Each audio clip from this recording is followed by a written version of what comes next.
For reciting the text. So please everybody look at the page number 3. The first sentence is talking about what is the purpose of the Buddha teaching, right? Dispel the perverted views.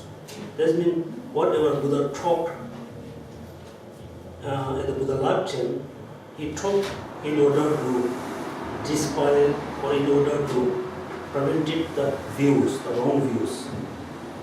And second paragraph, Mula Madhyamaka Karika, is very important, written by Chandrakirti, one of the very famous disciple of Acharya Nagarjuna. So when he made a salutation, his salutation about the origination, and he's talk about the 8 features or 8 characteristics of emptiness. So this sentence comes from Mula Madhyamaka Karika. So sorry, actually Nagarjuna itself. The next sentence comes from Chandrakirti text. Sorry, Abhidharma. Abhisamaya Alankara, Mitra Buddha. So we believe in the future Buddha. In this sentence, you may have some confusion because I prostrate to the mother of the Buddhas and of the hearer and the Bodhisattva. So what does mean the mothers of Buddhas? You think there's a lady. You look like she is a mom of the Buddhas. Not okay. Because the mother here referred to the perfection wisdom. Wisdom of understanding emptiness. Spiritual wisdom, understanding emptiness directly. That's mean a seeing path. So he called the perfection wisdom as mother of Buddha. That means all children usually give birth by mother. Without mother, they can't be children. So without practice of emptiness, without seeing emptiness directly, you never ever to be Bodhisattva, Buddha, hearer, and Charvaka. So the mother here referred to the perfection wisdom. Then next one is the salutation of Paramana Vartika. This sentence talks about the quality of Buddha body, speech and mind. Next is very easy explained in the English. All phenomena arise from causes. The causes are taught by Tathagata. The cessation of the cause are as well is taught by great seer. Seer is great seers referred to Buddha. So it is so important, sentences. All phenomena arise from cause or causes. The causes are taught by Tathagata. So this means everybody really want to study LamRim. So the main motivation to study LamRim is becoming Buddha. Becoming Buddha is our achievement. So in order to become a Buddha, so first we have to practice renunciation, then bodhicitta, and perfection wisdom. So within the 3, the first renunciation is very, very important. If you don't have sense of renunciation, then you're not going to, you're not going to have a sense of wishing, achieve liberation, achieve Buddhahood. The renunciation is very important. In order to cultivate renunciation, first we need to know the nature of suffering. Nature of suffering in the lower realms level, nature of suffering in the desire, form, formless realms. When you cultivate, when you cultivate sense of suffering within yourself, that's means you are cultivating renunciation. When you cultivate cultivating sense of suffering towards others, and you are cultivating great compassion. Within there are so many practices. Within all the practices, the first, the renunciation is very important. So the last week we talked about impermanence and death. Why we have to remember impermanence and death? When you remember about death is coming definitely, then you need suddenly you feel, I must do something.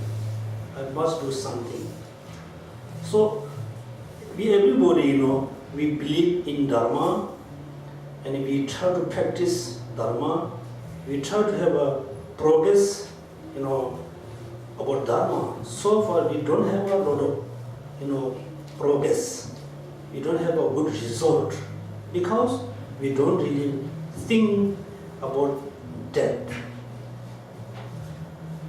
So in this LamRim, when it explains about death, it explains through 3 roots, 9 reasons, and 3 definite. Right? So everybody, when you meditate on impermanence, when you meditate on death, you must go through the 3 roots, 9 reasonings, and 3 definite. So the last time we talk about the 9 reasons, but we haven't finished the last 3 one. What are the last 3 one? Can you see? 9 reasoning, 3 roots, then what are the 3?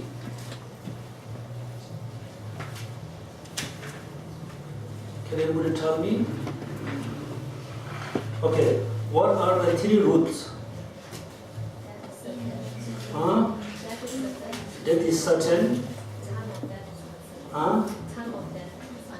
Oh yeah, the death does mean death definitely come, but not certain. And third one, nothing can have except Dharma. So these are the root. Okay, that means each morning when you get up, you must remember death will come, definitely come. Then uncertain, it come anytime. The third, after our death, where I will go. Maybe I will be disappeared, I will disappear, or maybe I will go continuously. This is a very important question, okay? But so far we believe in after I death, I will take rebirth. We just believe. Yes, scientifically cannot prove, but we still believe, right? So after our death, so that's where we will go. There will be only 2 options. Right? 2 options. What are they? We will rebirth in the lower realms. We will rebirth in the high realms. Only 2 options. So how we will rebirth in the lower realms? What reason we will rebirth in lower realms? What reason, what causes and condition we will rebirth in the higher realms? There are only 2 conditions. First, due to the negative karma, and the condition, attachment, desire, hatred are the condition. All the condition in negative karma plus negative thoughts. It brings us rebirth into lower realms. This is definite. Due to the positive karma, positive thoughts, compassion, kindness, tolerance, taking refuge to Buddha, Dharma, Sangha, all the positive thoughts, all the positive condition rebirth us at lower realms. That means only two options. Now you must check yourself. I must check myself. So far, we just forget about the previous life. Just make a calculation. Make a calculation only for this life. Since we born, we don't know anything about positive karma, negative karma. We just pass almost maybe 20 or maybe say 15 years. So, if we make a calculation, and until now, how much, complete positive karma I have been accumulated. How much negative complete karma I accumulate, make a calculation, and also positive. Within one day, since morning till night, you just make a calculation before you go to bed. Today, how many positive karma I have accumulated? How many negative karma I have accumulated only morning till night? Then we go to realize I accumulated very little positive karma, a lot of negative karma. Right? Even though the little positive karma is not complete, it is incomplete. Sometimes we have a good motivation.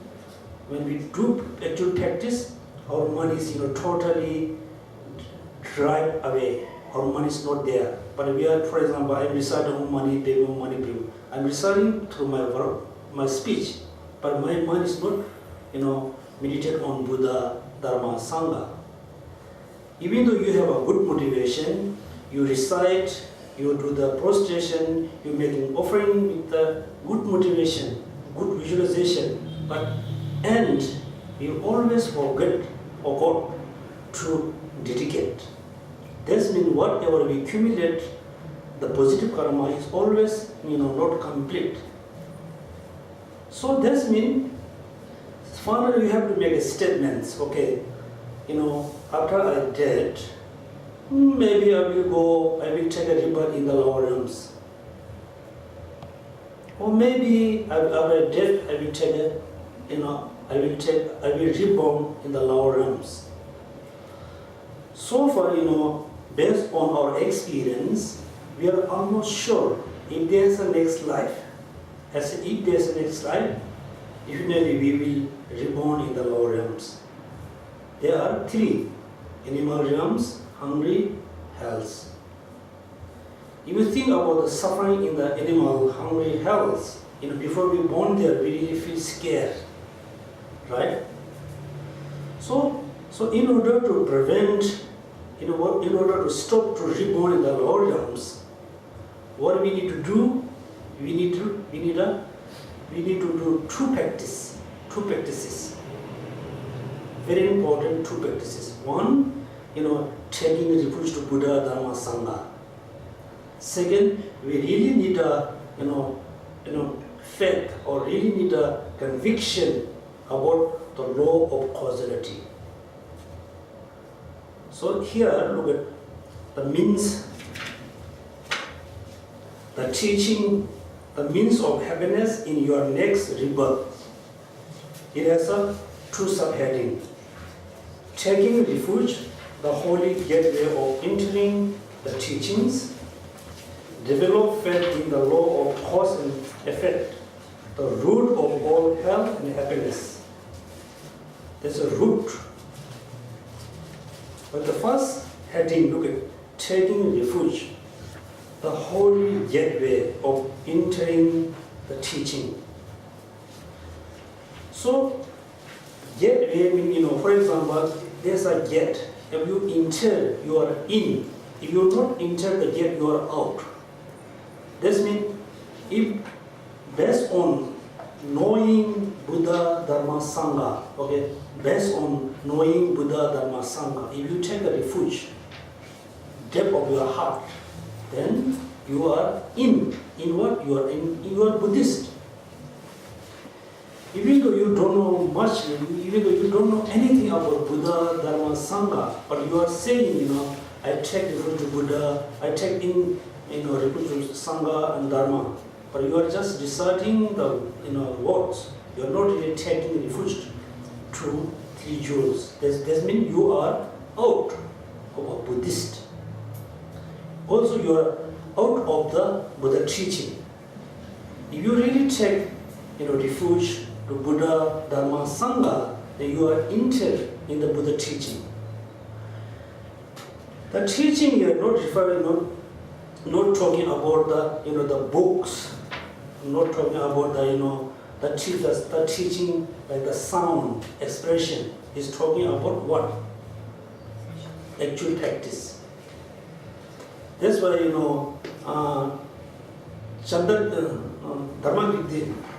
Dharma says the Buddha teaching has only two aspects. The teaching which is actual, express the meaning, that's mean the sound. Second is the actual meaning itself. The meaning which is you understand.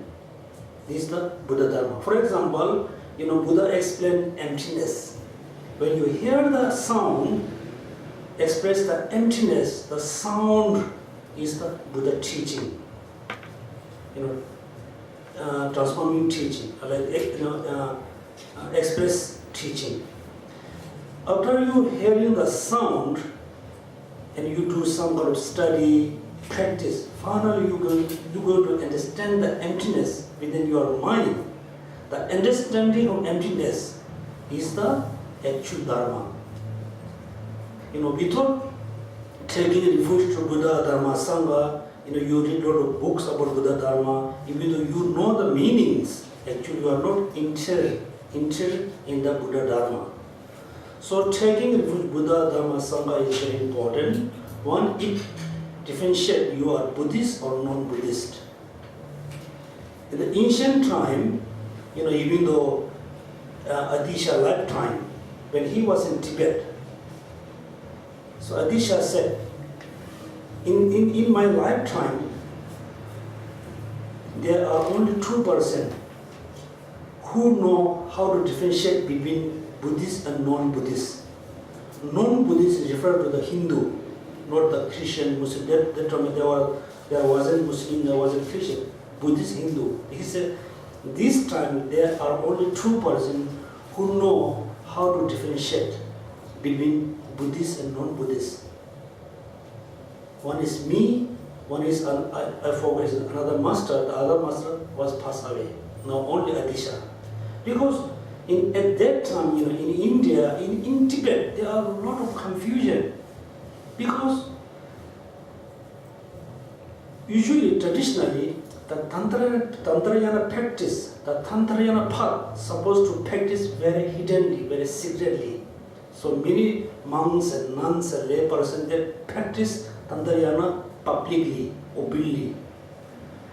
When they practice Tantrayana openly and publicly, many people reject, or many people don't believe, don't accept. There's a lot of confusion. First, how we can differentiate between Hindu and Buddhist? Because when you study about Tantrayana, there are so many similarities between Hindu Tantrayana and Buddhist Tantrayana. So people has a lot of confusion how we can differentiate, how we can make a separate. Those are Buddhist, those are Hindu. Then finally, Adisha and some other master made a statement. The person who take refuge to Buddha, Dharma, Sangha, they are Buddhist. The person who don't take, the person who doesn't take refuge to Buddha, Dharma, Sangha, they are non-Buddhist. this term, Buddhist or non-Buddhist, in Tibetan language they translate Nang Pa, Nang like inter, Pa. There's two meanings. It's very important because so we are Buddhist, we are Nang Pa. That means whatever you want to practice, you must practice from inside. You must transform your mind. You have a lot of changes within your mind. The suffering which you don't want, the suffering which you really want to avoid, you must avoid, you must stop from your inside. The happiness which you always want is also you must get from your inside. That means all the suffering, not really coming from outside, is coming from inside. The happiness which you always want is also coming from inside, not coming from outside. For example, the external condition, hot weather, cold weather, the windy, these are external condition. If your mind is very stable, if you have a stability mind, the external condition cannot affect to you. You are able to remain very happily. Even though we have all the conditions there, if your mind is totally agitated, if your mind is totally angry, upset, hated, all external condition, doesn't work to be happy. That means Buddhist is a Nangpa, insider, outsider. As a Buddhist, you should think the happiness which I want, I must get from inside. The suffering which I don't want, I must reduce from the inside. So this is the differentiation between Buddhist and non-Buddhist. So I read this LamRim as also a great LamRim. I didn't find very clearly the last three one. 3 roots and 3 reasons and 3 definite, right? Last one. I think 3 definite. In English, definite.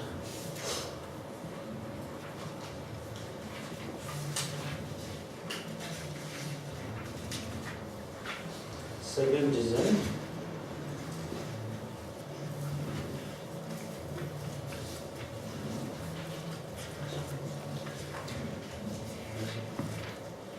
Yeah. 3 reason and give it each of making 9 past 3 thinking of how nothing 3 9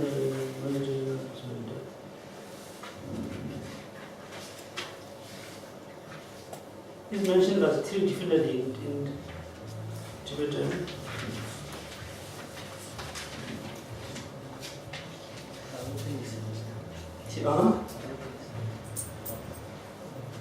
Thinking about uncertainties, the 9 past material that means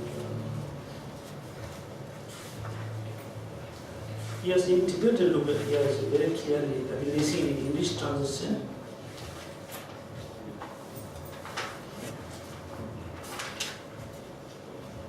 Anyway, so after you meditate on death through non-reasoning, then you really need to think final kind of make a statement. It's mentioned here.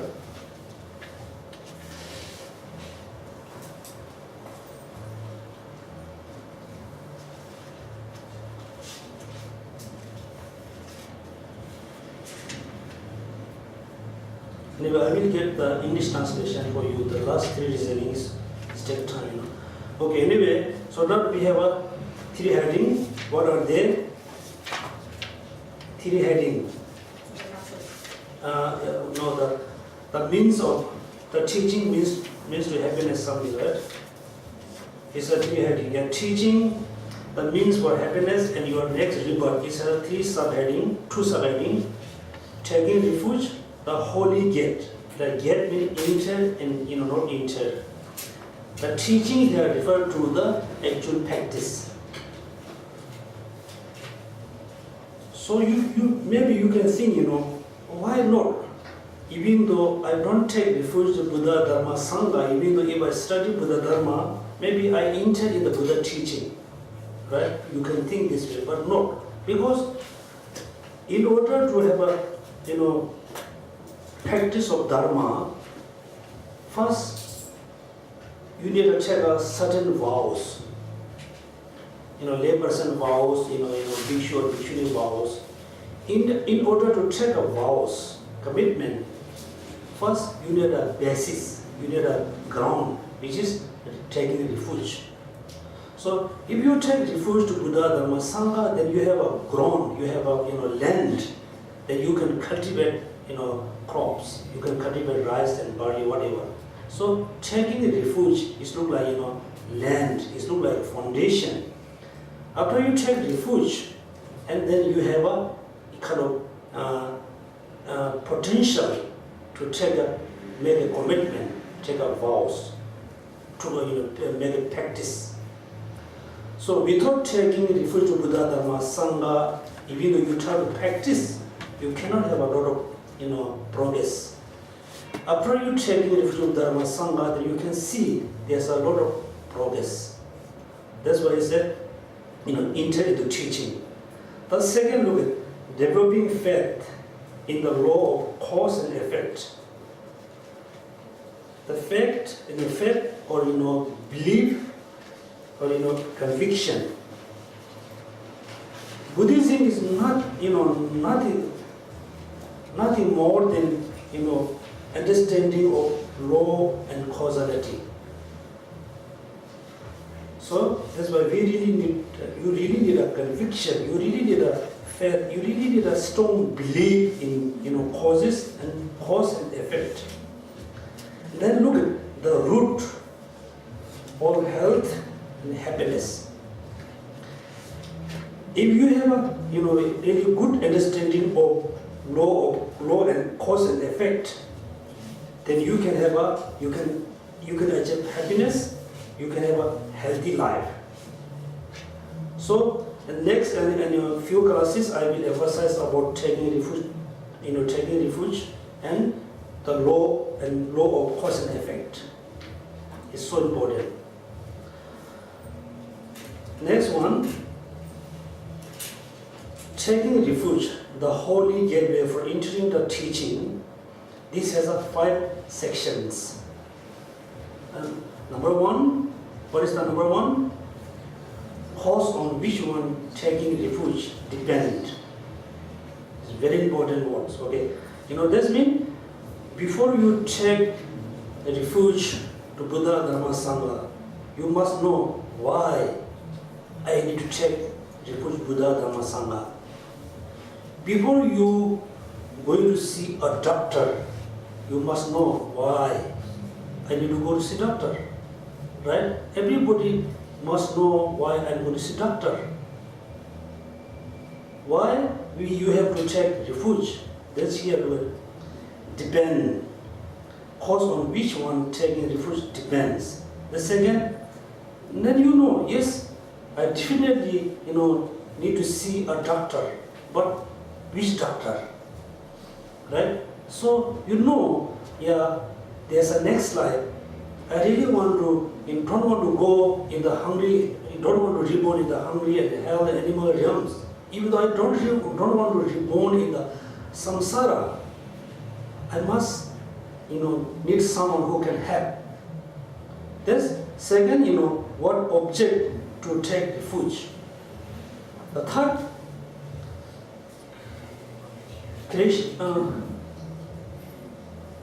creation, right?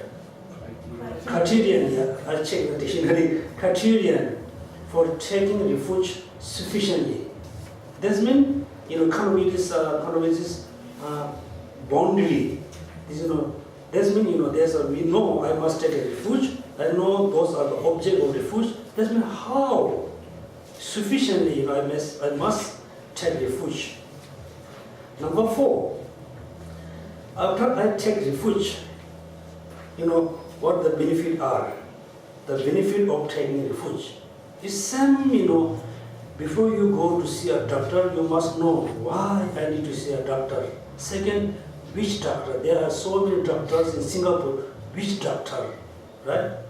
Then after I see a doctor, how I really rely on the doctor, how many years, how much rely on the doctor, depend on the doctor.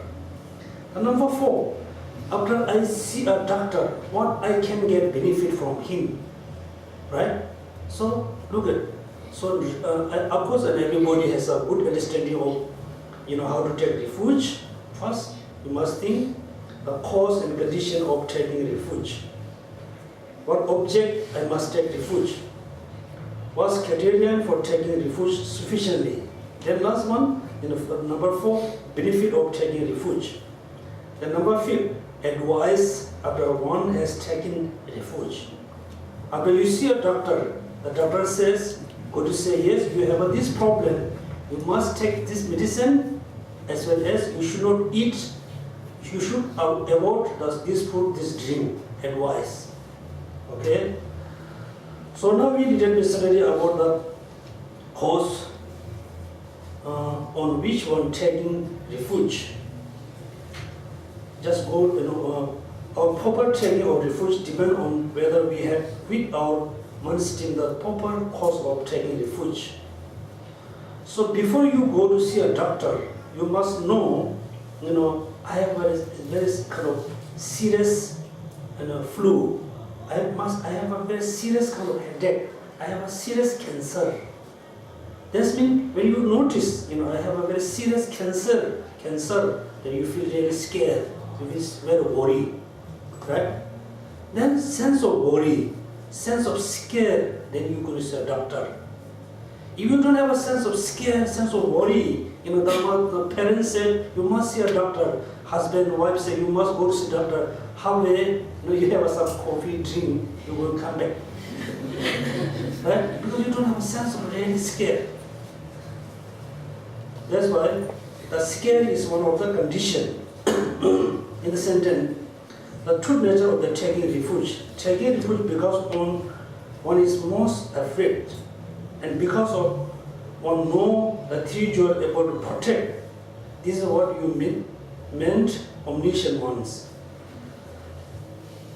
Look at the 3 jewels are able to protect. You should not think, after I really take refuge of Buddha, Dharma, Sangha, and Buddha can come and protect you from samsara. You cannot. The Dharma can come and protect you samsara. Just bring from samsara to Buddhahood. Cannot. So how Buddha, Dharma, Sangha can protect you? Protect from what? Samsara. Protect from lower realms. How? Anybody has an answer? Teachings. Huh? Giving teachings. So giving teaching, how to protect actually? The people, when they listen to teachings, transform their mind Mm-hmm. and abandon the negative actions and adopt virtuous actions. So Mm-hmm. therefore, of course, in fact, they will not go to lower ranks, right? If they do the good things, then they pass, right? So in a sense, they are protected. Protect, okay.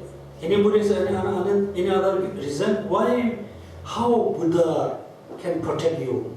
How Dharma can protect you? How Sangha can protect you? Because Buddha is not, look like a God who has all the power. Because other traditions, if you really believe in God, God can just save you, just bring from lower to higher realms. So there are 3 different ways, right? Buddha can save different way, Dharma, Sangha. She said, after you really believe in Buddha, then you will follow the teaching or his advice. After you really follow the teaching seriously, what teaching says? The teaching says you should not commit any negative action. You're going to stop to accumulate negative karma. Then you're not going to reborn in the lower realms. If you really seriously follow the Buddha Dharma, Buddha said, you must cultivate, you must increase all the positive energy, decrease all the negative energy. Then you will achieve liberation. How you can be Buddha after can be Buddha after you taking refuge to Buddha, Dharma, Sangha? What Buddha says? All sentient beings, as your mother, they are so kind to you. Even you should not think only yourself. You should think all sentient beings. This means after you follow the Mahayana teaching, you're going to cultivate compassion. The compassion become great compassion. Then great compassion become very, very enthusiasm compassion. Then when you fully develop great compassion, then you are almost close to the bodhicitta. After you practice bodhicitta, then you become a Buddha. So you able to avoid the lower realms, able to avoid the samsara, able to be a Buddha because due to the Buddha teaching. Then actual protector is the Dharma. And when you take refuge, when we say, okay, it's just ask question to you. I didn't want to know how much you have the idea about taking refuge to Buddha. When you take refuge to Buddha, what do you think in your mind? What do you think in your mind? Say, I take refuge into Buddha. There's a different motivation. Second, you say I take refuge into Dharma. You have a different motivation. I take refuge to Sangha. You have a different motivation, right? For example, I give you an example. When you go to see doctor, what you go to say? Give me a prescription, right? Second, when you meet the nurse, what are you going to say? You never say, give me a medicine. You're not going to say, give me a prescription. What are you going to say? Teach me how to eat, when I should eat, when I should not eat, right? So when you see a doctor, you have a different motivation. What you need to ask? See nurse, you have a different motivation. Then when you eat the medicine, that moment, what kind of motivation, what kind of thoughts you have? You really believe, oh, if I take the medicine, it cure my disease, right? Right? So now you just bring this as example to the Buddha. When you take refuge into Buddha, what do you think in your mind?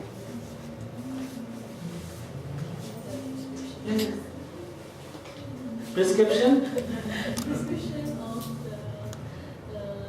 That's when look like you are saying, okay, doctor, I have a serious cancer, I have a serious illness. Sir, oh Buddha, I feel so scared about samsara, reborn in samsara. I really scared about reborn in the lower realms. Teach me, give me some kind of methods. Give me some instruction, right?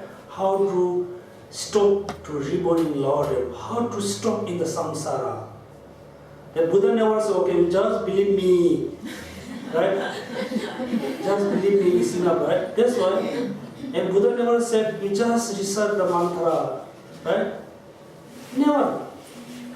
We should not have a misunderstanding because as a Buddhist, we are very interested to reciting mantra, doing chanting, process, so many things. We need all of them, but those are the not very important one. That's why we accept Buddha. We know the history of Buddha. He spent how many years in forest? 6 years. 6 years. Continuously 6 years.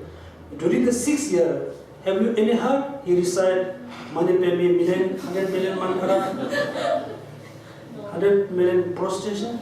He just sit under the Buddha tree, he did a lot of meditation, right?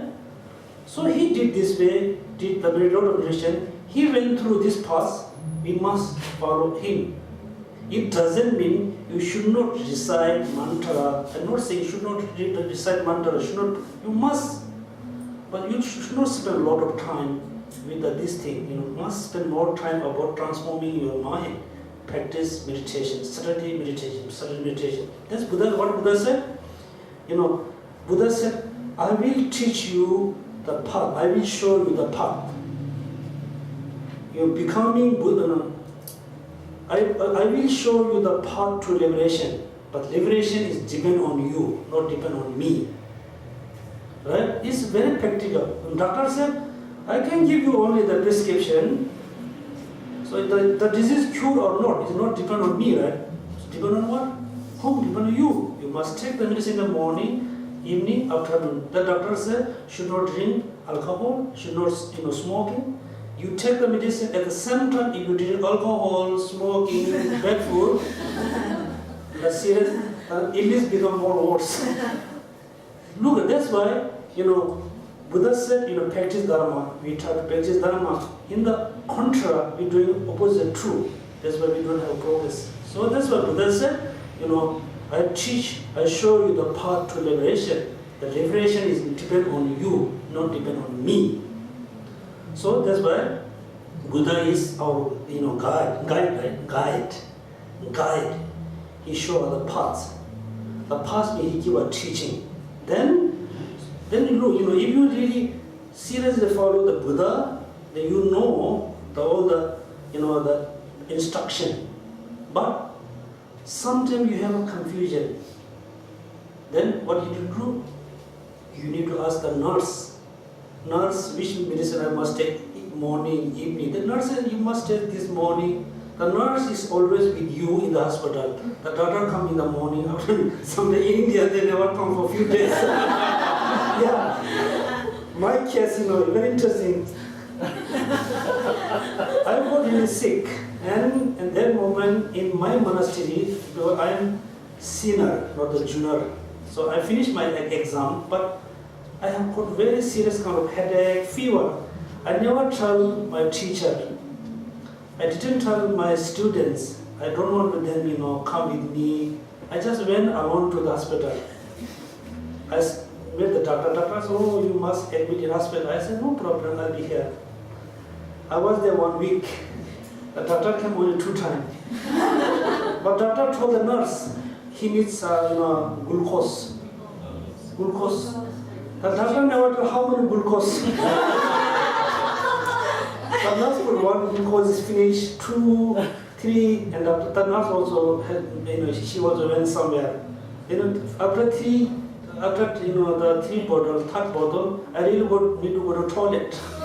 There's nobody around me. I just get up and toilet and come back. And I thought, the doctor didn't come, the nurse not around here. It's no good. I just stopped myself.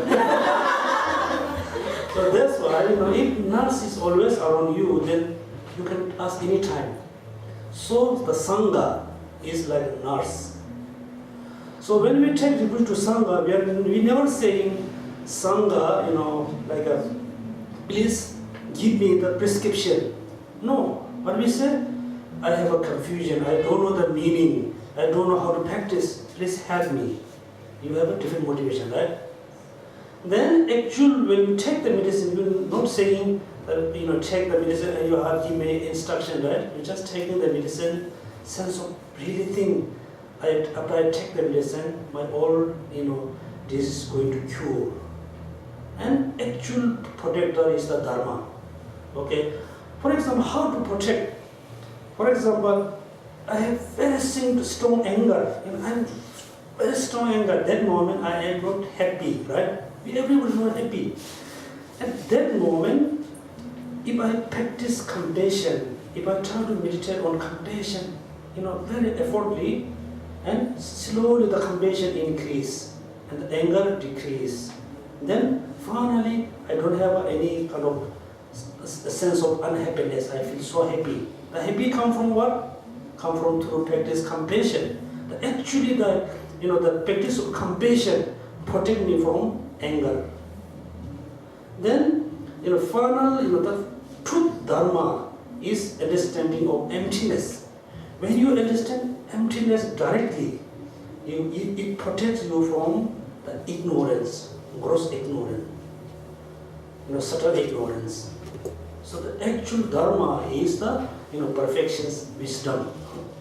So we have 3 three different refuge. When you take a refuge, you must have a three kind of motivation.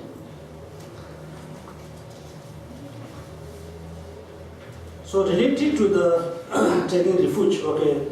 Actually, I explained I think a few times when we have a class in Vietnam.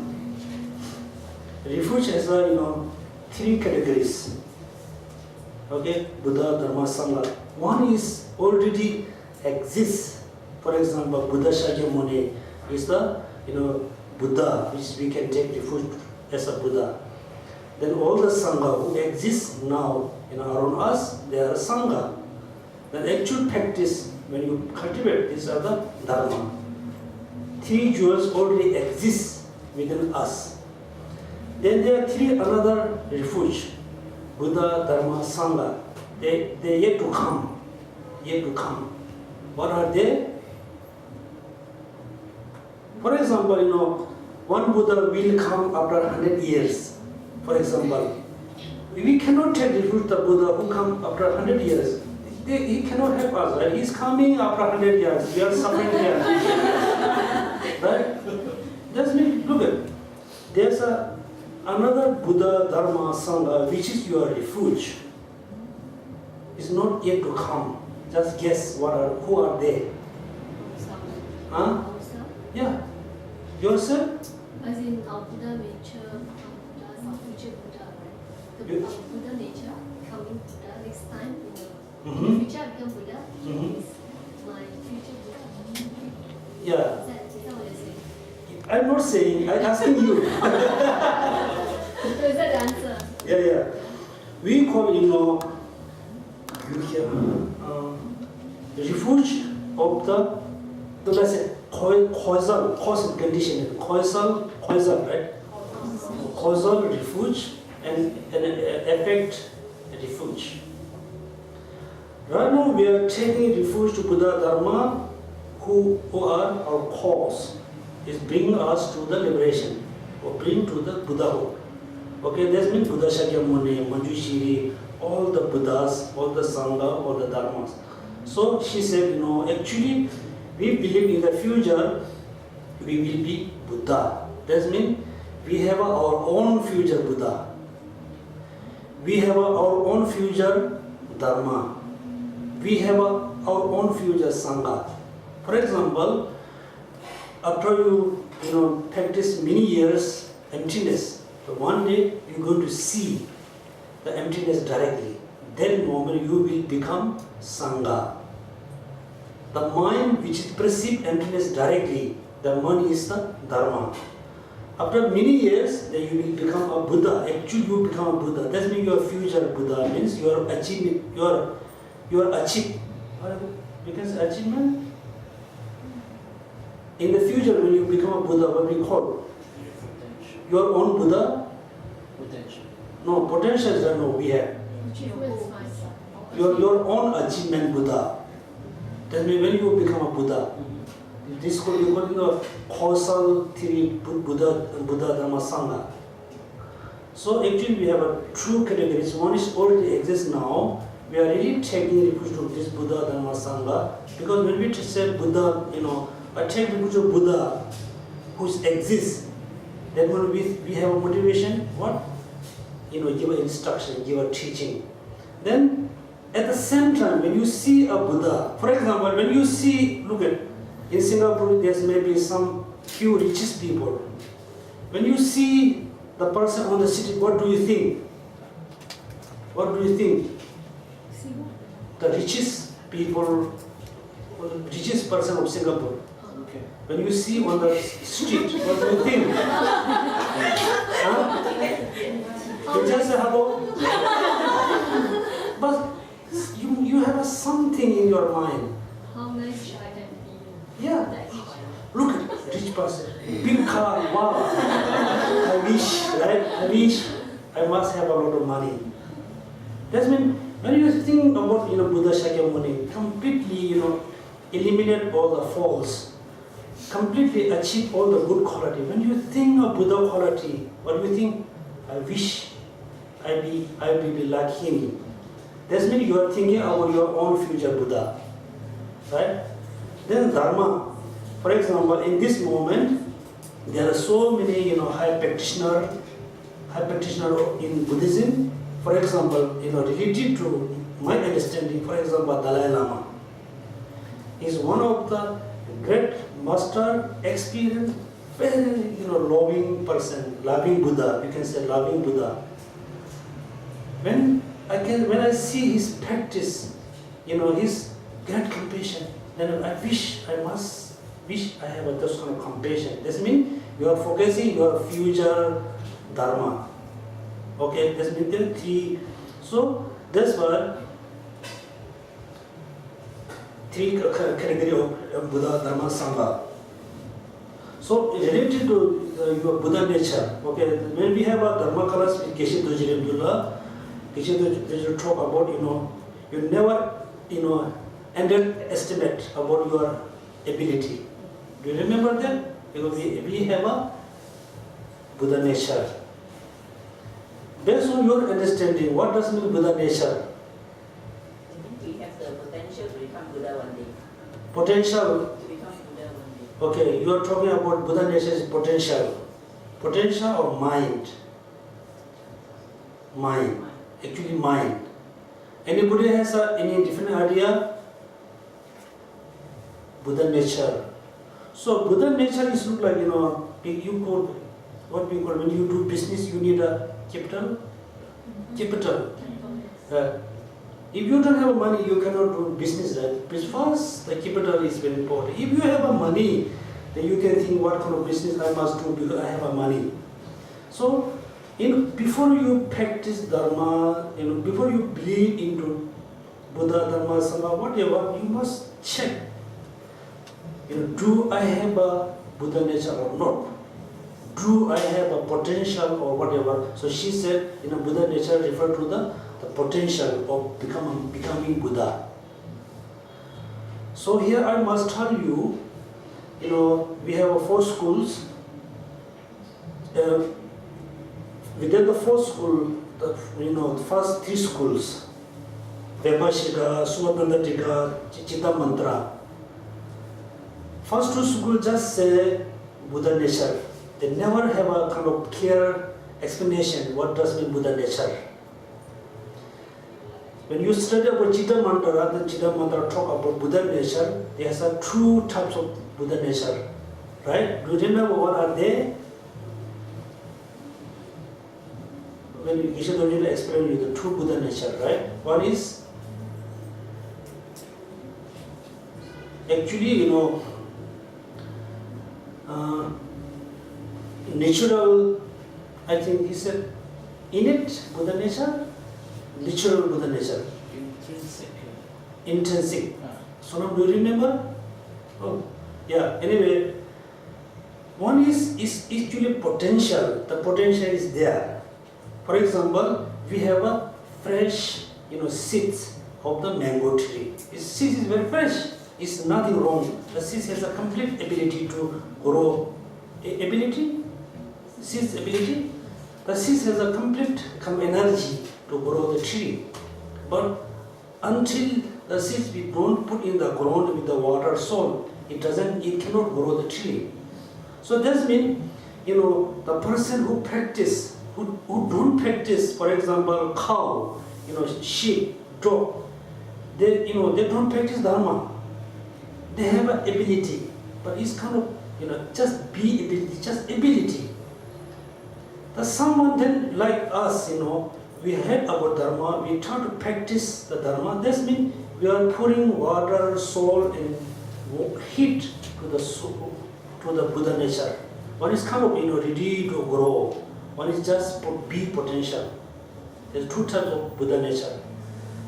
Then the Madhyamaka school, they don't accept, Buddha nature is impermanence.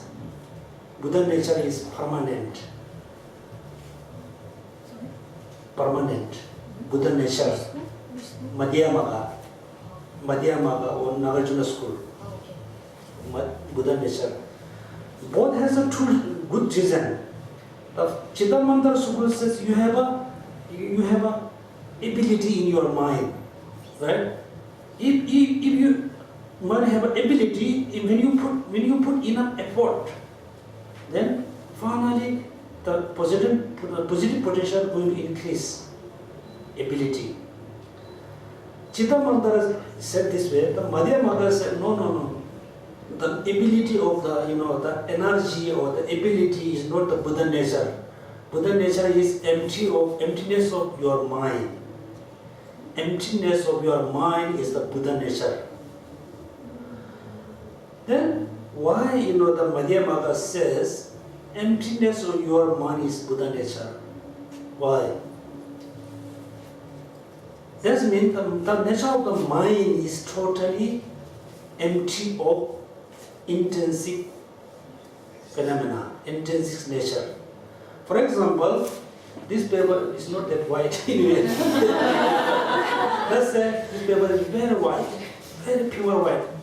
When we dip in the black tea, it's become black. Right? Black is totally black. But the nature of the paper is what? White, always white, very pure. But in order to be see pure, in order to see white, what we need to do? We need to wash with the like soap, whatever. We need to wash very carefully. We need to clean the black tea. Then finally, the paper become very white. So that's mean right now we have a emptiness of the mind. The emptiness of mind in the future become the Dharmakaya. Right? Dharmakaya. Right now, the nature of the mind is totally contaminated. The mind is contaminated by negative emotion. That means the emptiness of the mind is not pure. So we need to eliminate all the negative thoughts, emotion through practice. So before we believe in this way, for example, before you wash the piece of you believe, right? This paper must be white. Now you can see black. Before you wash this paper, you must know that the nature of the paper is white. If you don't know, you're not going to wash. You're going to throw away, right? So before you be Buddha, first we need to check. Yes, I have a negative thoughts. All the negative thoughts able to separate from the nature of mind or not.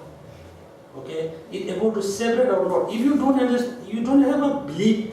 Yes, the negative emotion thoughts can be separated from mind. Then you're not going to have a good understanding of Buddha. So before you practice Dharma, you must think, you must know. After many years my practice, I can eliminate all the negative thoughts, afflictive emotion from my mind. Finally, my mind become very pure. In order to know that, you must know nature of the mind, emptiness of the mind. Because right now, we perceive, we think, we perceive all the phenomena exist inherently, independently. So we need to know the opposite one. Everything exists dependently, but so far I perceive independently, but things exist dependently. Then finally, yes, the nature of the mind is emptiness. That's why, Maitreya Buddha says, the negative emotions disappear in the emptiness, within the emptiness. There's a true meaning, okay?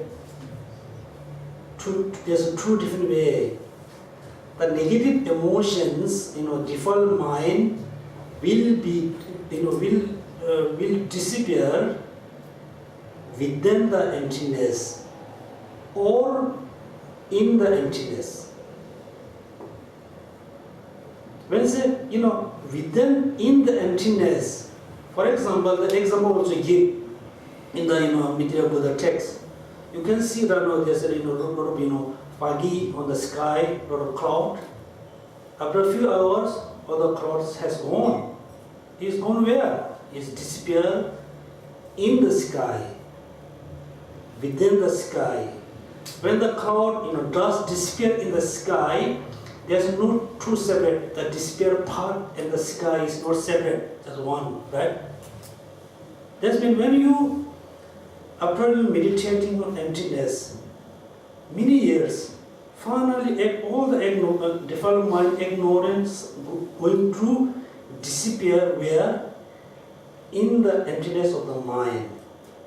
That means when you eliminate all the negative emotions, then the emptiness of the mind, the pure parts of the negative emotion not separate. With emptiness, mind itself is the pure, is the nature. That means disappear within the emptiness. Second meaning, disappear in the emptiness.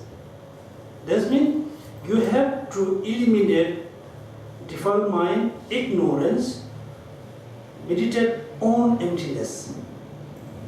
Meditate on emptiness. There's a two different way. Okay, that means the Buddha. The conclusion here, that there's a two different view about the Buddha nature. One is the first two schools just talk about Buddha nature. They never have a true Buddha nature. The Chidamanda has a, talk about Buddha nature. There's a two different types, which is potential. One potential just remain potential, not really awake.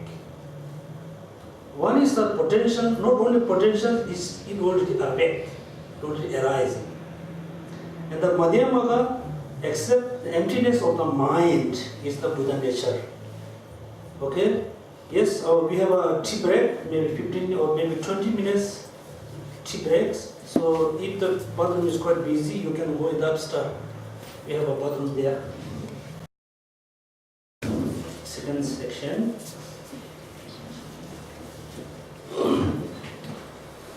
So thank you so much for celebrating my birthday. Also, it reminds me about my death. Because when we celebrate, we know, I am now, I think, 52. So it's more closer to the death. So anyway, thank you so much for celebrating my birthday. And this is the first time I celebrate my birthday in my life.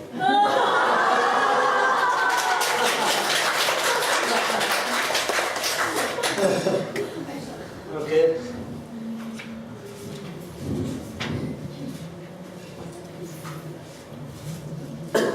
Okay, so we talk about, the three refuge, three jewels. So there are 5 headings. The first is the cause on which one take refuge depends. Second, what object to take refuge. That means the first, there are 2 types of cause. One is the sense of fear about lower realms, sense of fear about the whole samsara. The second is really, have a stability, trust to Buddha, Dharma, Sangha. These are the cause for taking refuge. The second, what object to take refuge is the Buddha, Dharma, Sangha. Not any other beings. We should not take refuge to, other beings who are not Buddha, Dharma, Sangha. The criteria of taking refuge sufficiently. That means, how I can take refuge. Number 4, benefit of taking refuge. So if there's a benefit, I will take refuge. If there's no reason to take refuge. So we must know the benefit. The last one, advice after one has taken refuge. So these are very important headings. Everybody must remember. The next time I will ask, what are the headings.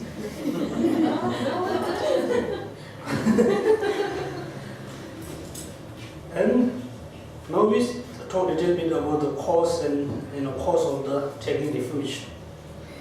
The first one, fear of samsara. Okay, fear of samsara. The second one, we are able to put our trust in them.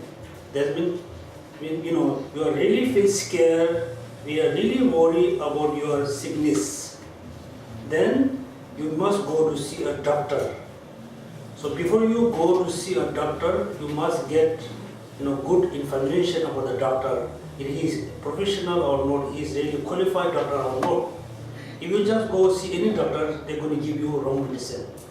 Same, if you really think I want to practice Dharma because I don't want to reborn in the lower realm, I don't want to reborn in the higher realms, I don't want to reborn in the samsara, I must meet someone who can teach me how to avoid, how to stop to reborn in the lower realm, in the samsara, who can not only that, who can teach me how to achieve liberation, how to achieve Buddhahood.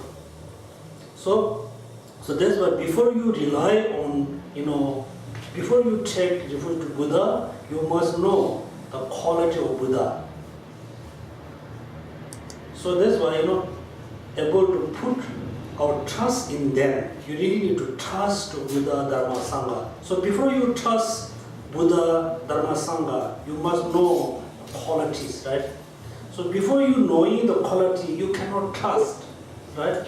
So this is, a very good lesson for us. So especially, in Singaporean, there are so many masters, come to Singapore, Chinese master, Tibetan master, Thai master, Sri Lankan master, Taoist master, so many masters came.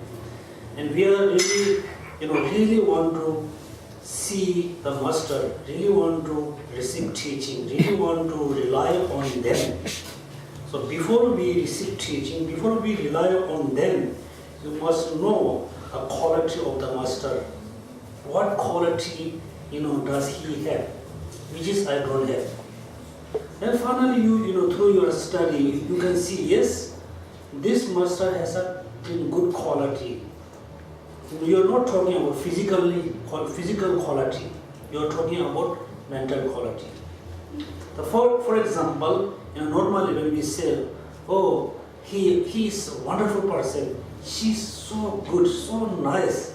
We are not talking about the physical level, right? We are talking about the mental level. That means the quality we are talking about more about mental quality.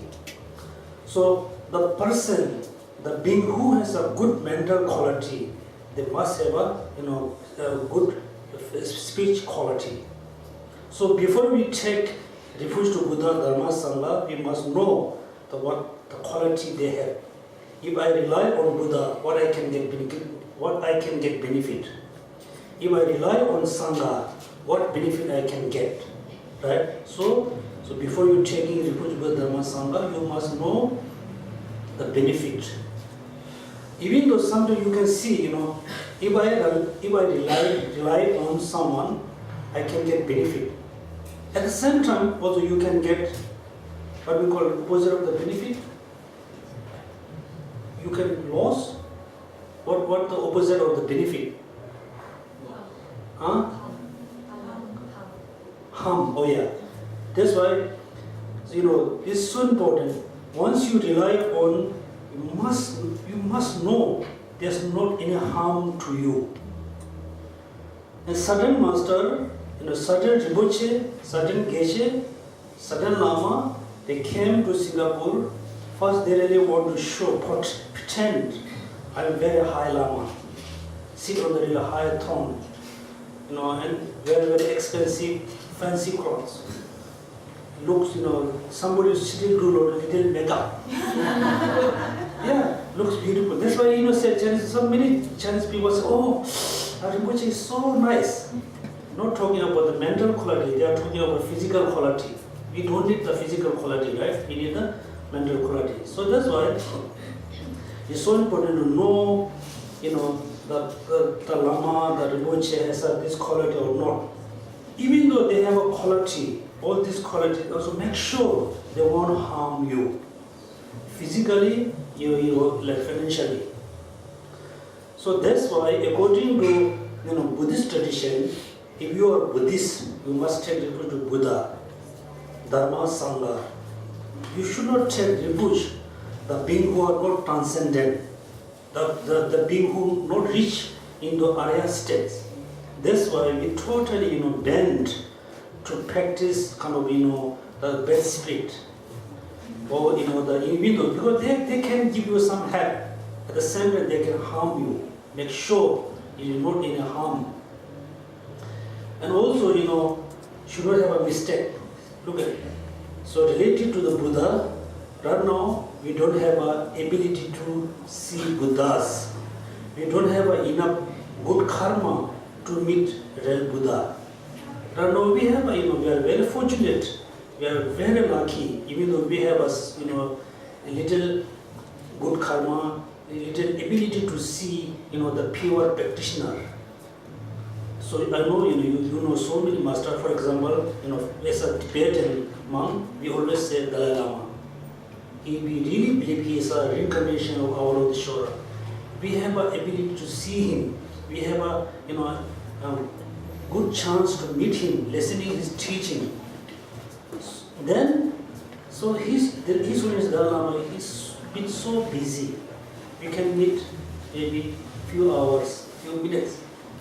There's not enough time for us. Then second, we always can meet, see our own guru, own master.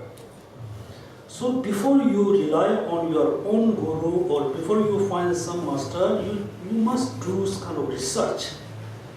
Oh, there's a master in here and there. Check where the person studied, how many Buddhist knowledge he owns, she owns, how many practice he or she does. Make sure, after I rely on the person, make sure the person won't harm you. That's why you should not rush to accept someone as your guru, because we don't have enough time enough karma to see Buddha. Even though we don't have enough time, enough karma to see the very high practitioner, so we still have enough karma to see certain guru. But more important, you must check the quality. Please must check the quality.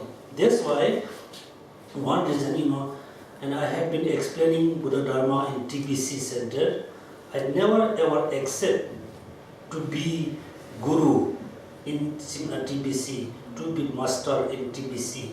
I always be happy to be, study partner. I can explain you, I can share you my own knowledge.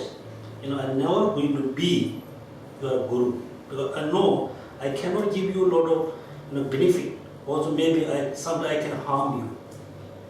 That's why I said, I'm more happy to be study partner, not going to accept be as a guru, as a master, as a you can say teacher, master. So that's why when we start the class, we always do the prostration. Prostrate to Buddha, Dharma, Sangha, not me. Okay. And also because when we take refuge to Buddha, Dharma, Sangha, there's no separate guru, right? But somebody may say, I take refuge to Guru, Buddha, Dharma, Sangha. Then if you say I take refuge to Buddha, then the guru must include into Guru, Buddha or Sangha. And Guru or Sangha. So look at according to Mahayana tradition, so Guru is very important, because we cannot see Buddha, we don't have a good karma to meet a Buddha, we have a good karma to see the Guru. So Guru is very important to explain, to give a teaching, give an instruction. So Guru. So the Guru devotion is very important. That's why all good qualities. It does mean rely on Guru. Trust in Guru is the foundation of all knowledge, all practice. That's why before you rely on the Guru, you must get the right Guru, the right teacher, right master, who has a knowledge, who has 10 qualities, right? I hope you remember. He told later. So the teacher must have 10 qualities.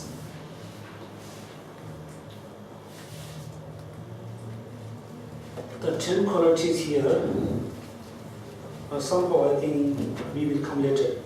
Okay, next. Okay, in order to take refuge, so we need 2 conditions. The first one, fear of samsara. Fear, really fear. You really need to be, fear samsara. Second, put in trust to Buddha, Dharma, Sangha. If you don't have a trust to Buddha, then you don't have a sense of rely on. For example, you don't trust to the doctor. Maybe you want to see, get some medicine. You don't really, want to see the doctor every day. If you really have a trust to the doctor, you're really happy to see him, happy to, accept whatever they give. If you don't have a trust, so how we can have a trust to the Guru, to the Buddha? Buddha, we can say very easily, I can trust Buddha. Buddha never harm me because Buddha doesn't have a faults. Buddha doesn't have a bad qualities. Then how I can trust the Guru or not Buddha? Right? All Gurus are not Buddha, but when you practice, you need to think, you need to visualize. My Guru is Buddha. Buddha is my Guru. Guru and my Buddha is just oneness. But how you can trust? How you can have 100% trust to your Guru? In order to have a trust to the Guru must be honest, be knowledgeable, be compassionate, be patient, be morality. Morality. If the teacher is honest, be honesty, the teacher never cheat you, right? The second quality, if the teacher is compassionate, the teacher doesn't care you are offering money, offering cake, food, whatever. If the teacher doesn't care, always want to teach. Because the teacher has a sense of pure compassion towards the disciple, to the student, compassion. The knowledge, but even though the teacher is very honest, very compassionate, if the teacher doesn't have a knowledge of Buddha Dharma, how can she teach Dharma? Knowledge. The knowledge, the master have a full knowledge about Buddhism. Theravada, Mahayana, Tantra, whatever. The teacher must have a whole picture of Buddhism. Then the teacher can give you, the good explanation about the Theravada, which is the foundation, which is the very basis, very important.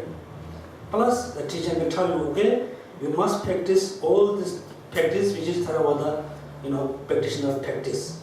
Plus, then you must practice great compassion, renunciation, bodhicitta. Plus, you must practice Vajrayana. Otherwise, some teacher has a good knowledge about Theravada. They cannot give you the good instruction about Mahayana and Vajrayana or Mahayana. Some master has a good knowledge about Theravada, Mahayana. If they don't have a knowledge about Vajrayana, Tantrayan, they cannot give you the full, complete practice. So in order to be Buddha, in order to achieve Buddhahood, the three practice is very important. Theravada practice, Mahayana, we don't call Mahayana. Theravada, Sutra Mahayana, then Vajrayana Mahayana. Because Sutra Vajrayana must include into Mahayana. So Mahayana has a two practice, Sutra Mahayana, Vajrayana Mahayana. So look at, without renunciation, without moral, how you can practice Buddha Dharma. Without bodhicitta, how you can achieve Buddhahood. Without bodhicitta, how you can be Buddha. This means we need a Theravada practice. Plus we need a bodhicitta. Plus we need a Vajrayana practice. Why? That's why some of you, going to attend the Kalachakra teaching in Bodh Gaya. So before you attend the Kalachakra teaching, you must question yourself, why I need to go to Bodh Gaya to attend the Kalachakra teaching? Why it is so important? You should not think, oh, Bodh Gaya is holy place, I must go. Dalai Lama is very famous, I go. I can accumulate a lot of merit. This is the no reason to attend the Vajrayana teaching. And also you should not think, after I visit the holy place, see Dalai Lama, receive initiation, I live long life. It's the wrong motivation. Also you should not think after receiving all this initiation, I can have more wealth. It's a wrong motivation. Or you should not think, after receiving all the initiation, I was reborn in the lower realm, also the wrong motivation. So you must ask, why I need to attend the, Kalachakra teaching. Then you're going to get the answer. Then you can go attend the teaching, receive the initiation, practice the initiation. That's why we need three of them, okay? Theravada, Sutra Mahayana or Mahayana, Vajrayana. So that's why this means the teacher must be knowledgeable. Not only Buddhist knowledge, the teacher must have the non-Buddhist knowledge. For example, if I say explain to you, Buddhism is the best religion, other religion is no good, then that means I harm non-Buddhist. I'm not harming physically, I'm harming by mentally or verbally. So the teacher must be honest, be compassionate, be knowledgeable, be patient. Why patience is so important? Patience, right? Not feel tired. Patience. Because within the disciple, some disciple is very intelligent. They can understand the meanings very easily. Within the disciple, someone not that intelligent, it takes time to understand. If the student always asks question, I don't know, master, what does mean? The teacher get angry. Say, no, you must go. That means teacher must be very patient. Okay? Then look at compassionate, honesty, knowledgeable, patient, but morality, very important. You can see within the mini Tibetan master, some has a lot of what we call sex scandal, lot of. And also you can see, I know I'm not going to tell you the name, one of the Rinpoche from Gelugpa tradition. Okay, he came to Singapore, he gave a teaching, it's nothing wrong. He can come to Singapore, he can give a teaching, he can sit on the throne, nothing wrong. But he wears monk dress, fully dressed as a monk, and wear the long, the tip hat. It's totally morally wrong. If he is not monk, we know he is not monk, very famous, but when he came to Singapore, he wear monk robes. Is it moral? Immoral. Right? That means moral is very important. Plus, someone want to be teacher to someone, then three practice, right? Practice of Shila, practice of meditation, practice of wisdom. If you can see, that person, doesn't matter male and female, okay, doesn't matter Chinese, Tibetan, Thai, Singapore, doesn't matter. You can see the person has all this quality, then you can accept him or her as your teacher, and then you can fully rely on, then you can have 100% trust, right? Yes, by trust. Sense of fear, sense of trust. But we know we have a sense of fear about samsara, but we don't have a trust because we cannot see all this quality. These are very important cause for taking refuge. Then, sense of fear, there is a three level. Sense of fear about the lower realms. Sense of fear about samsara. And sense of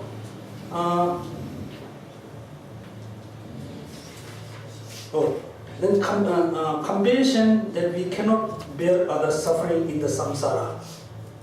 Okay? Sense of fear about lower realms. This is the cause for the small scope who want to take refuge, Buddha, Dharma, Sangha. Because the small scope have a sense of fear about lower realms. That's why they take refuge, Buddha, Dharma, Sangha. The middle scope practitioner, they have a sense of fear, not only sense of fear lower realms, they have a sense of fear what? Samsara. That isn't, the middle scope practitioner take refuge Buddha, Dharma, Sangha. Then another, the great scope. They have sense of fear or lower realm, sense of fear about samsara. Not only that, they cannot bear, bear other suffering in samsara. That means, look like, the great practitioner, the great scope is look like great mom. When the great mom can see, sees, her child has a suffering. The mother cannot bear the suffering. The mother will bring the child to see doctor, give her medicine. She wants to give whatever she can because she cannot bear the suffering of the child. That means the great scope, like a bodhisattva, the practitioner cannot bear other suffering in samsara. So this is the cause for taking refuge through the great scope. That means there's a true cause, so 3 different causes, there's a 3 different beings. Cause. The next one, what to take refuge.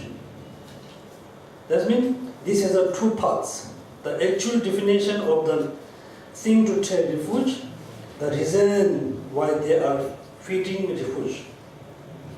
That means, now we know I have a sense of fear. I really want to trust. I really want to follow. I really want to rely on someone. But whom I trust, whom I must rely on. That means, that means the definition of the thing to take refuge in. Then, why? The reason why they are, they are really good into take refuge, feeding in refuge. That means he has a look at. Next sentence, the actual identification of the things to take refuge. So before you take refuge, so you must know the definition. You must identify, Buddha, Dharma, Sangha. Example, same. Before you go to see a doctor, you must know about the doctor. The doctor is qualified doctor or not. Identification of the doctor. That's why we are usually asking our certificate, right? When you ask job to some company, they always ask you what certificate. That means they really want to know the person has the ability or not. When they have a certificate, then this thing, yes, I must give a job to the person because the person has a certificate. But this means before you take the refuge Dharma, first you know the definition. Then you can identify the three jewels. And here saying, take refuge in the whoever does not have and never will have any shortcoming. This means talking about Buddha. So we must take refuge, the being who doesn't have and never will have any shortcoming, any faults, and in whom reside every aspect of all good qualities. Right? This is talking about Buddha. This is showing the reason why we really need to take refuge to Buddha, because the Buddha doesn't have any kind of faults, shortcoming. He owns all good qualities. That's mean, for example, when we buy, for example, electronic like a phone, mobile phone, we just not buy it. We just check, which company expire, the new or old. We check everything. Finally, we buy. It doesn't have any problems. Not only this, it has all the function that we buy. So you can take refuge to Buddha because Buddha doesn't have any faults, any shortcoming, he owns all the good qualities. Then next, if one with such as mind exists, take refuge in him, praise him, venerate him. It is a right to abide by his teaching. Let me look at, if you have a mind, that means we are human being, right? We are not animal, we are not cow and sheep. Look at, for example, like a sheep. If you show the grass to the sheep, the sheep follow after you. Next time you show the artificial, the fake grass, the sheep also follow after you. Because the sheep don't know, she doesn't know which one real, which one fake. Right? It's follow. So we are human being. That's why we must check, the person has a good quality or not. The person has a faults or not. If you see the person has a lot of faults, should not follow. If you see the person has a lot of good quality, even though you can see some faults here and there until we become Buddha, everybody has a faults. Everybody have a shortcoming. So it's important, very important. Even though when you see a doctor, okay, the doctor is very ugly, right? Very ugly. Do you want to see the doctor or not? Yes, I don't care he's ugly or beauty, I need a medicine, right? So this means, we really don't care the person is physically attractive or not.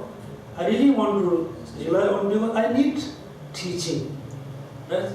That's why, if you have a mind exists, take refuge in him, in Buddha. Praise him, venerate him. It is a right to abide by his teaching. That means the Buddha doesn't have any faults. That means his speech is right. For example, I just sit in the MRT. For example, MRT. I really want to show the people who doesn't know the MRT, where I want to go. I really want to sit there. Next to me, there's another person. He also want to show the paths to the people who are new. I have a pure motivation. I don't need any money. I say, please come this road, this road, this road. Other people they just want to show, but plus the person needs little money. He's telling, if you want to go, it's so difficult to show, but I will try to show you the paths. Actually, he's saying, I need some money. Right? That's me. Both persons saying, I can show you the road, how to reach to the train, MRT. I'm saying, please come, I'll show you the paths. Very easy. Other person says, there's a lot of people, a lot of confusion, but still I will show you the path. The sound is same, right? Show the path. The person who say with a pure mind is big difference. The person who say with a kind of not pure mind, there's a big difference.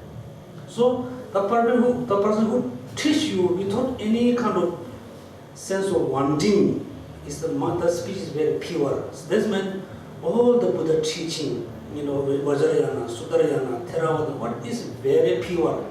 Because Buddha doesn't need anything from you. This means you can trust Buddha because Buddha doesn't have any shortcoming. You can fully believe in his teaching because the teaching is so pure. It's come from pure mind. Right? So that's why he's saying, it is right to abide by his teaching. That means Buddha and Dharma. Teaching is not talking about the verbal sound, it's talking about the actual meaning. But Buddha said, should not accumulate any negative actions. Accumulate only wholesome action. Then change your mind. Right? Transform your mind. Buddha said this way, this is very true. Because Buddha doesn't need anything, Buddha really wants to show you the right paths. That's mean teaching. Then next important here, look at it. The average worldly person seeks refuge in worldly creature, spirit king, gods, naga, spirit, and so forth. Non-Buddhists seek refuge in the Brahma, Indra, and etc. It is very important. Average worldly person, even though the person who believes in religion, doesn't matter Hindu, Muslim, whatever, the person who believes in religion, within the believer, the average, the most of the people, worldly person, seeks refuge in worldly creatures, the spirit king, gods, naga, spirit. So worldly kings is, let's say, I don't see in Singapore has this kind of term. In Tibetan we have said, we believe certain spirit, like it has a lot of power, king. Then gods has a true meaning. One is demigods. One is usually we say the gods. And naga, spirit. And non-Buddhists believe like refuge in Burma, Andhra. but these themselves are being in the samsara, so they are not fitting refuge. So as a Buddhist, once you take refuge to Buddha, Dharma, Sangha, you should not take refuge to the spirit king, gods, nagas, spirit, any Dharma, Brahma, Andhra. But you should not also mix taking refuge and making request. Taking refuge and making request, you should not mix together. For example, if I'm hungry, if I have no money and food, I will request to TBC, give us some money, give us some food. I'm making requesting. I'm not taking refuge. When you have some certain problem with your health, business, whatever, you can make a request to the spirit king, ghost, naga, spirit, Andhra, whatever. But you should not take refuge, because I went many times in the fortune center. There's a very famous temple. What the temple name? Yeah, outside of temple there's the forehead goes Brahma, right? Brahma. So I don't know. Many people just offering incense and doing kind of prostration. I thought, are they taking refuge or just making a request? We don't know. So it's a big difference, between making a request and taking refuge. But if you have taken refuge in Buddha, right, why won't you make request to the Buddha rather than request to the holy gods? Okay, we always request to Buddha, teach Dharma. When you see doctor, you always request him a prescription. You never ask how I can have a business with the doctor. So when it's Buddha is, we always call Buddha as our guide, guiding us how to go to Nirvana, how to go to Buddha guides. So we always request to Buddha, give a teaching, give a blessing. Then sometimes we have a certain problem. The certain problem, in order to solve the certain problem, if we just take refuge to Buddha, maybe it takes time to solve the problem. Sometimes you can make a request to the who has a power. For example, when you have a short accident, small accident on the road, you are never taking refuge to Buddha Masanga, right? You are requesting the police, please, I have some mistake, so sorry, let me go. But police say, okay, now, go. That means you are making a request, you are not taking refuge. The taking refuge for what? Taking refuge for, not reborn in the samsara, not reborn in the lower realms, in order to be Buddha, in order to achieve liberation. That means all the spirit, all the gods, all the policemen, officers, they cannot save you from the samsara, they cannot protect you samsara, they cannot show you how to achieve liberation. That's why you should not mix, taking refuge and making requestment. Also, when you have a certain problem, okay, the first I will tell you, it depends on you. First, if you really believe in Buddha, Dharma, Sangha from your depth of your heart, from your heart, even though you have certain problem, just take Buddha, Dharma, Sangha. Is help. If you don't really trust, I'm not sure Buddha, Dharma can help or not, then you can go the other way. So first, whenever you have problems, just recite the verses, take refuge Buddha, Dharma, Sangha. Always recite the name of the Buddha, Dharma, Sangha. It help you. If you don't have a really trust from your heart, then even though you recite in the Buddha, Dharma, Sangha 100 or million times, is won't work. So back to my question, it's okay. It's okay to take refuge, to make request to Buddha, Dharma, and Sangha, even for non-teaching. Definitely. For example, when we do, but important, okay. For example, someday we do the long life puja. Someday we do the ritual of the Zambala. Beginning of your practice, beginning you do long life puja, beginning of doing your Zambala puja, first motivation what? I take refuge of Buddha, Dharma, Sangha in order to benefit all sentient beings, right? You never say I'm taking in order to benefit myself. Yes, all the practice beginning you always taking refuge. That means you have a big, greater motivation. Then finally, somebody you can say, I take refuge to Buddha, Dharma, Sangha in order to benefit all sentient beings, particularly, in order to cure my disease. Okay, you should not go directly yourself. First all sentient being, then particularly me, particularly that and them and he and she.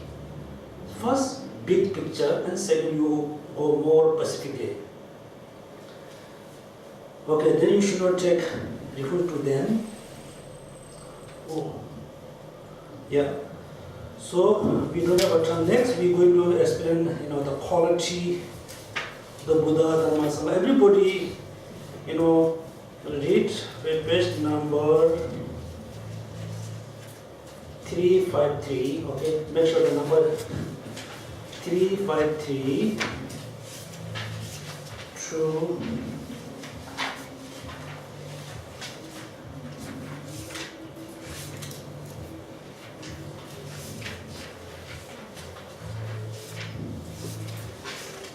okay, let's say 12 to 13. Day 12, day 13. Only I think maybe 20 pages. Day 12 and 13. Only. Okay, please try to finish, not only finish, keep in your mind. Day 12 itself. Yeah, no. Just said page number 353. 384. 384. Okay. How many pages are there? It's okay. Okay, please, okay. Because when you're not going to remember all the words. First try to remember all the headings and the main point. Because when you go somewhere, you're not going to read all the books. Okay, just try to finish and try to remember. And thank you. So we have a short time. So today we do meditation on. Okay, first. Why I need to take refuge in Buddha, Dharma, Sangha? When you just cultivate sense of fear about Lord Ram, sense of fear about the samsara, I really want to, avoid all this fear. And you must take refuge. Then you just go through, the quality of Buddha, Dharma, Sangha. Then try to cultivate sense of trust to Buddha, Dharma, Sangha. First, you cultivate sense of fear about Lord Rams, sense of fear about all samsara. Then when you feel a sense of fear, then you are looking at refuge. Whom? Buddha, Dharma, Sangha. In order to take refuge, you know little the quality, then try to cultivate a sense of trust to Buddha, Dharma, Sangha.